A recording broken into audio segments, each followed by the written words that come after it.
name is Bruce Allen Cromell Jr. and I was a interior communications electrician's third class when I left the Navy. So I joined the Navy actually right after I turned 17. So it would have been December '87. And then I had to stay in a delayed entry program for 8 months, and then I went in the Navy around August 22nd. Incidentally, one of my cousins had joined the Navy and got out the day before. So he got out on the 21st of August, I went in on the 22nd. So there was 5 of us boys that joined the Navy, cousins of mine on one side of the family. So he got out, I went in. I had another 2 cousins that were already in the service at that time, and another one that joined after I did. So basically I turned 18 in boot camp. There was so many people that joined the Navy at that time, I had to wait 2 weeks to start boot camp. So basically it was a 10-week boot camp instead of an 8-week boot camp. And then once I got done with boot camp, and that was in San Diego, I went to A school, which is a 6-month school in San Diego. It's basically on the other side of the canal from the boot camp portion. Incidentally, I had 3 friends that were Marines on the other side of the Marine Corps base that was over there. So I got to see them when they graduated, which was kind of nice. And so I had to wait 3 months to start A school in the Navy. So it took 3 months, went to A school. A school was 6 months long. I got out, went home for leave for 2 weeks, and then I had graduated at the top of my class, so they offered me, back then, you would get the ship in the home port. And my cousin was on the USS New Jersey, which was the other battleship in Long Beach. So I put battleship in Long Beach. Well, I got a battleship in Long Beach, but it wasn't the one I wanted. I got on the Missouri. So I was disappointed that I got on the Missouri at that time, and so I went home for leave, came back, got to Long Beach, and I remember going to the airport. I remember going by all these oil rigs and refineries to Terminal Island, which is kind of a really industrial sector of town, basically, and got on the ship, and I remember walking down the pier, and there's 2 battleships. New Jersey was on the left-hand side of the pier, and Missouri was on the right side of the pier. And I can remember it was at night, and it was the steam coming off the steam lines, and there's a building that runs down the middle of the pier that divides them, and there are a couple big cranes that go on rails, and it was an awe-inspiring moment. And so I checked into the Missouri, and I quickly went over to the New Jersey and found my cousin, and I spent most of my free time for a while on the New Jersey, because I knew my cousin Jeff and some of his friends I had met earlier when I was in A school. And then I was on the Missouri. When I got to the Missouri, it was in July. It was right after the Cher video was done. So there was a little bit of uproar over that, because that supposedly caused a little bit of stink with the brass in the Navy, just because of her get-up and what she was doing on turn 3 and all that. And so I know some of the guys that were in that video, I know they were part of the division I was in. I think Alvarez was one of them. I see him sliding out. It wasn't too bad. It was the guys didn't care. It was more the captain, Chernesky, who was kind of how would I put it? He was an interesting guy, a bit flamboyant. And so I don't think he really cared much about it, but I think the PR people in the Navy department, were a little bit disappointed. But anyway, I was there for a week. We went out to sea, and from that point on, after that first week, I had spent through the rest of my time in the Missouri more time out to sea than I did in port.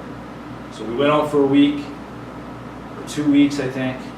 We came back, and then I believe we went to San Francisco for Fleet Week. And then we came back, and then we went out for PacEx, which was PacEx 89, which is a large conglomeration of warships that went over and did the Team Spirit exercise in South Korea. If you're familiar with that. And apparently that was the largest configuration of ships since World War II. It was us, the New Jersey and its battle group, 2 aircraft carriers and their battle group, the Blue Ridge, which is a command and control ship from Yokosuka, 2 amphibious assault battle groups, the South Korean Navy, the Japanese Navy, the Canadian Navy, the New Zealand Navy, the Australian Navy, and I think Mexico might even have a ship in there somewhere around. But we had a big, large formation of ships. I've got pictures of those that I haven't scanned, but because I met a guy where I work now that was on Long Beach, which was a cruiser, the first nuclear-powered cruiser, and they were right behind us. So all them ships were there. And then I remember one morning we were doing simulated bombardment exercises for the ships landing on basically on the Korean Peninsula. They do a mock invasion basically. So they have the amphib ships unload all their Higgins boats basically, and they do their circles, and and so the captain Chernesky got on the 1MC and woke us up and told us to get outside and take a look at this. And when we went outside to look at it, you could see all these ships. I mean, it must have been, I don't know, including the Higgins boats, probably 100, 150 ships. And then you had the airplanes and helicopters.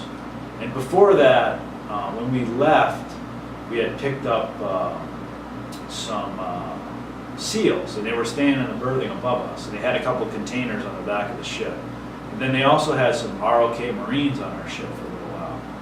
So before this exercise, I don't know where we were at, we just stopped in the middle of the night, the SEALs got their stuff out, threw their rafts over the side, jumped over the side, left.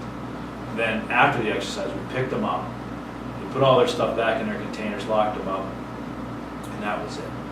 We were supposed to go to Hawaii. We went to Busan, South Korea on that trip, which was interesting because when you go onto a ship the first time, as an enlistment, you have to do a mess cranking tour for 3 months, where basically you work in the galley, wash dishes, help serve food, whatever.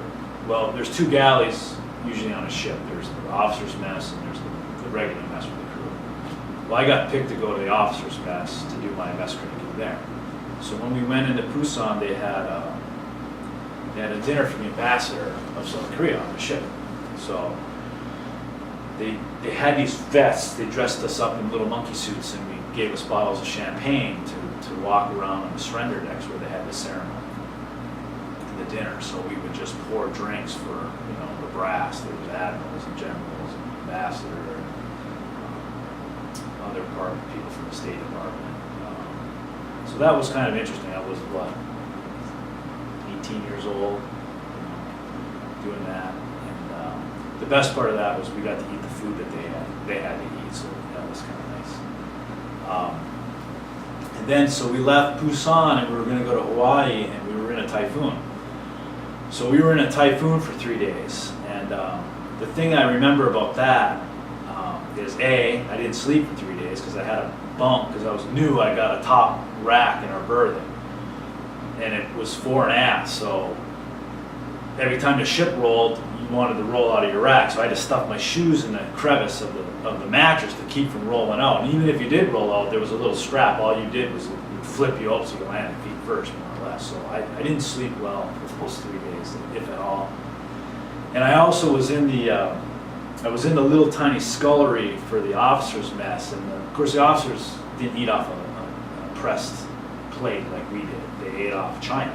So as they're eating, and this, the ship is rocking quite significantly, they're setting the plates for me to get and spray off and put in the machine. Well, they're stacked and they're falling over and they're smashing in the thing, and I'm in there cussing. And I remember my division officer poked his head through a little square and he says, "Bro, Christ, keep it down, will you?" And I said, "All right, sir." And the other thing I did was we were supposed to have all of our the main, I think up to the second level, was supposed to be set to dog zebra, I think, which means that all the hatches were supposed to be closed. Well, in that scullery, there was a porthole, and the porthole consisted of two pieces. It had a glass piece that was about 1.5 inches thick, with a couple dogs on it, and then there was a big metal thing that went over that, and dog it down. Well, I got curious, so I opened the metal one up, and we had a destroyer with us that was maybe, I don't know, 3,000-4,000 yards off of our starboard side.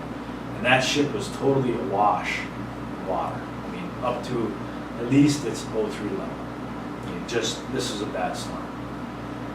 And I remember we got hit by a wave on the roll, and I started counting, and I counted, but when it hit the glass, it actually pushed the glass out a little bit and fanned seawater all the way around the space I was in. So for a split second there, I thought my goose was cooked. And but luckily, as we went under a little bit, it kind of sucked back in and sealed it up. And I counted 50 to 51 that we were underwater.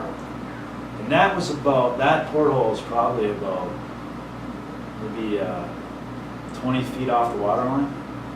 So that storm ripped all the ladders on the main deck off of the ship, ripped our refueling probe off the ship. I think we lost a utility boat that was tied down. We had significant damage on the starboard side of the ship. So we got back to Long Beach after that, fixed up those things that were wrong. Then I believe we went, let's see, we went to Seattle on a port visit. I'm sorry, we went to Mazatlan, Mexico in December of 1989. And that was nice. We anchored out, we got, took little boats from the ship into shore. Then we went back to Long Beach. And then we started prepping for, in 1990, we had a rim pack.